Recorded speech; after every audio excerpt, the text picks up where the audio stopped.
Shalom, selamat bergabung dalam program Baca Alkitab setiap hari. Saya berdoa semoga Bapak Ibu Saudaraku semua diberkati Tuhan melalui pendengaran dan perenungan firman Tuhan setiap hari. Selamat mendengar dan merenungkan. Tuhan Yesus memberkati.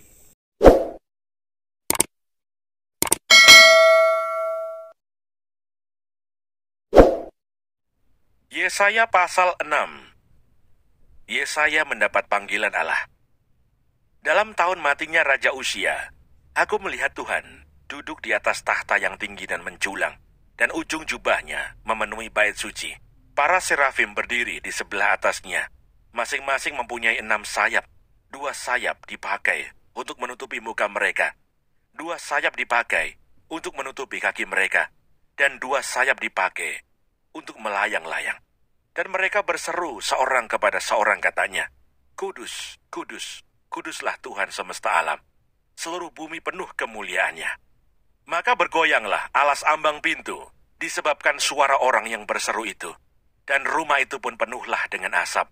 Lalu kataku, celakalah aku binasa, sebab aku ini seorang yang najis bibir. Dan aku tinggal di tengah-tengah bangsa yang najis bibir.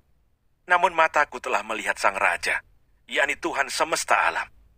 Tetapi seorang daripada serafim itu terbang mendapatkan aku. Di tangannya ada bara yang diambilnya dengan sepit dari atas mezbah.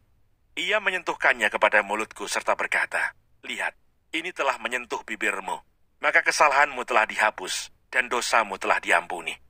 Lalu aku mendengar suara Tuhan berkata, siapakah yang akan kuutus, dan siapakah yang mau pergi untuk aku? Maka sahutku, ini aku, utuslah aku. Kemudian firman-Nya, pergilah dan katakanlah kepada bangsa ini, dengarlah sungguh-sungguh tetapi mengerti, jangan. Lihatlah sungguh-sungguh tetapi menanggap, jangan. Buatlah hati bangsa ini keras, dan buatlah telinganya berat mendengar, dan buatlah matanya melekat tertutup, supaya jangan mereka melihat dengan matanya, dan mendengar dengan telinganya, dan mengerti dengan hatinya, lalu berbalik dan menjadi sembuh. Kemudian aku berkata, sampai berapa lama ya Tuhan? Lalu jawabnya, sampai kota-kota telah lengang sunyi sepi, tidak ada lagi yang mendiami, dan di rumah-rumah tidak ada lagi manusia, dan tanah menjadi sunyi dan sepi. Tuhan akan menyingkirkan manusia jauh-jauh, sehingga hampir seluruh negeri menjadi kosong. Dan jika di situ masih tinggal 1/10 dari mereka, mereka harus sekali lagi ditimpa kebinasaan. Namun keadaannya akan seperti pohon beringin dan pohon jawi-jawi, yang tunggulnya tinggal berdiri pada waktu ditebang, dan dari tunggul itulah akan keluar tunas yang kudus.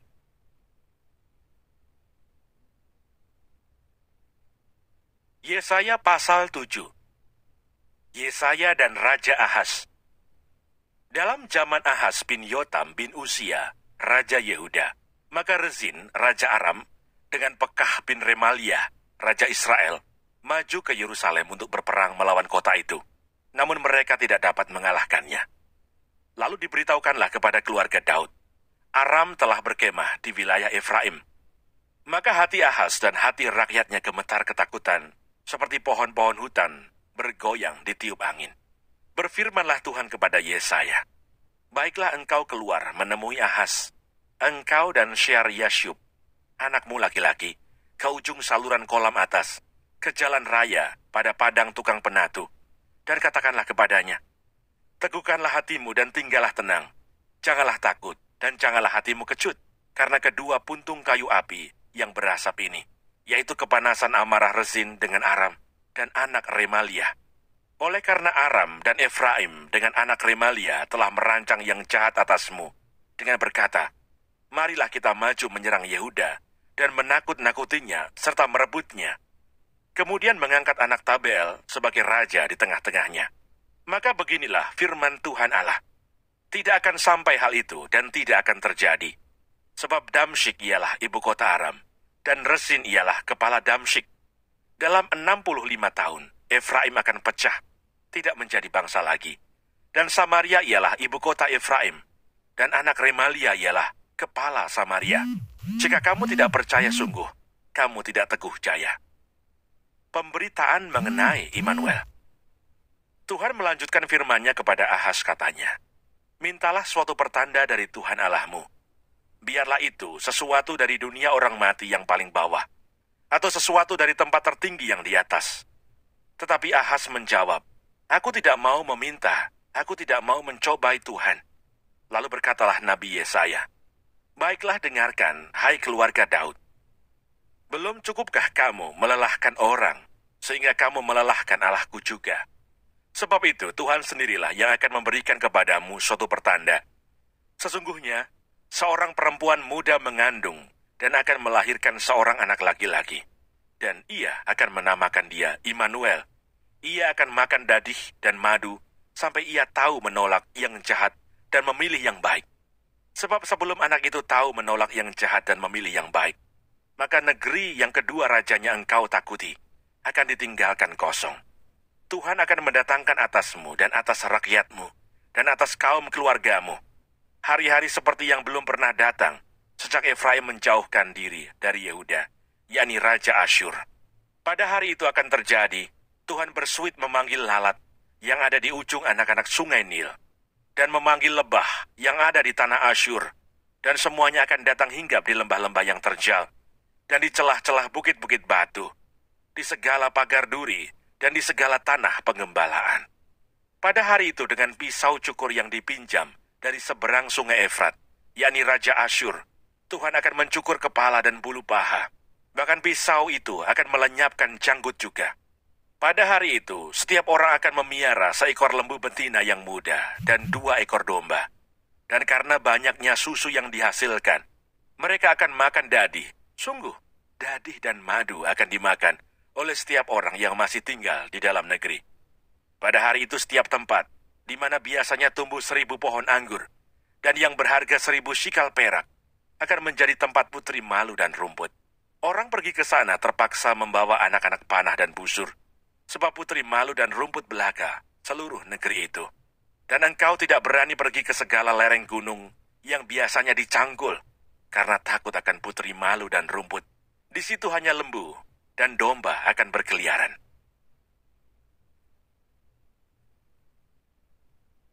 Yesaya pasal 8. Anak nabi sebagai tanda.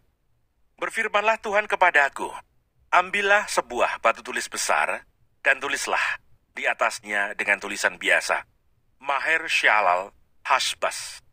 Maka aku memanggil 2 saksi yang dapat dipercaya, yaitu Imam Uria dan Zakaria bin Zeberekiah. Kemudian aku menghampiri istriku. Ia mengandung dan melahirkan seorang anak laki-laki. Lalu berfirmanlah Tuhan kepadaku, namailah dia Maher Shalal Hasbas. Sebab sebelum anak itu tahu memanggil Bapa, Ibu, maka kekayaan Damsyik dan jarahan Samaria akan diangkut di depan Raja Asyur. Penyerbuan Asyur ke Yehuda. Tuhan melanjutkan lagi firman-Nya kepadaku. Oleh karena bangsa ini telah menolak air Shiloah yang mengalir lamban, dan telah tawar hati terhadap Resin dan anak Remalia. Sebab itu sesungguhnya, Tuhan akan membuat air sungai Efrat yang kuat dan besar meluap-luap atas mereka, yaitu Raja Asyur dengan segala kemuliaannya. Air ini akan meluap melampaui segenap salurannya, dan akan mengalir melampaui segenap tebingnya, serta menerobos masuk ke Yehuda, ibarat banjir yang meluap-luap hingga sampai ke leher, dan sayap-sayapnya yang dikembangkan akan menutup seantero negerimu, ya Immanuel. Ketahuilah, hai bangsa-bangsa, dan terkejutlah. Perhatikanlah, ya segala pelosok bumi. Berikat pingganglah dan terkejutlah. Berikat pingganglah dan terkejutlah. Buatlah rancangan, tetapi akan gagal juga. Ambillah keputusan, tetapi tidak terlaksana juga, sebab Allah menyertai kami. Yesaya terpaksa bersembunyi. Sebab beginilah firman Tuhan kepadaku, ketika tangannya menguasai aku, dan ketika ia memperingatkan aku, supaya jangan mengikuti tingkah laku bangsa ini. Jangan sebut persepakatan segala apa yang disebut bangsa ini persepakatan, dan apa yang mereka takuti, janganlah kamu takuti, dan janganlah gentar melihatnya. Tetapi Tuhan semesta alam, dialah yang harus kamu akui sebagai yang kudus. Kepadanya lah harus kamu takut, dan terhadap dialah harus kamu gentar. Ia akan menjadi tempat kudus, tetapi juga menjadi batu sentuhan dan batu sandungan bagi kedua kaum Israel itu, serta menjadi jerat dan perangkap bagi penduduk Yerusalem. Dan banyak di antara mereka akan tersandung, jatuh dan luka parah, tertangkap dan tertawan. Aku harus menyimpan kesaksian ini dan memeteraikan pengajaran ini di antara murid-muridku. Dan aku hendak menanti-nantikan Tuhan yang menyembunyikan wajahnya terhadap kaum keturunan Yakub. Aku hendak mengharapkan Dia. Sesungguhnya, aku dan anak-anak yang telah diberikan Tuhan kepadaku adalah tanda dan alamat di antara orang Israel dari Tuhan semesta alam yang diam di Gunung Sion. Dan apabila orang berkata kepada kamu, mintalah petunjuk kepada arwah dan roh-roh peramal yang berbisik-bisik dan komat kamit, maka jawablah, bukankah suatu bangsa patut meminta petunjuk kepada Allahnya? Atau haruskah mereka meminta petunjuk kepada orang-orang mati bagi orang-orang hidup? Carilah pengajaran dan kesaksian. Siapa yang tidak berbicara sesuai dengan perkataan itu, maka baginya tidak terbit fajar. Mereka akan lalu lalang di negeri itu, melarat dan lapar. Dan apabila mereka lapar, mereka akan gusar dan akan mengutuk rajanya dan Allahnya. Mereka akan menengadah ke langit dan akan melihat ke bumi, dan sesungguhnya hanya kesesakan dan kegelapan, kesuraman yang mengimpit, dan mereka akan dibuang ke dalam kabut. Kelahiran Raja Damai. Tetapi tidak selamanya akan ada kesuraman untuk negeri yang terimpit itu. Kalau dahulu Tuhan merendahkan tanah Zebulon dan tanah Naftali, maka di kemudian hari Ia akan memuliakan jalan ke laut, daerah seberang sungai Yordan, wilayah bangsa-bangsa lain. Jangan lupa subscribe, nyalakan loncengnya, like, dan share. Terima kasih. Tuhan Yesus memberkati. Shalom.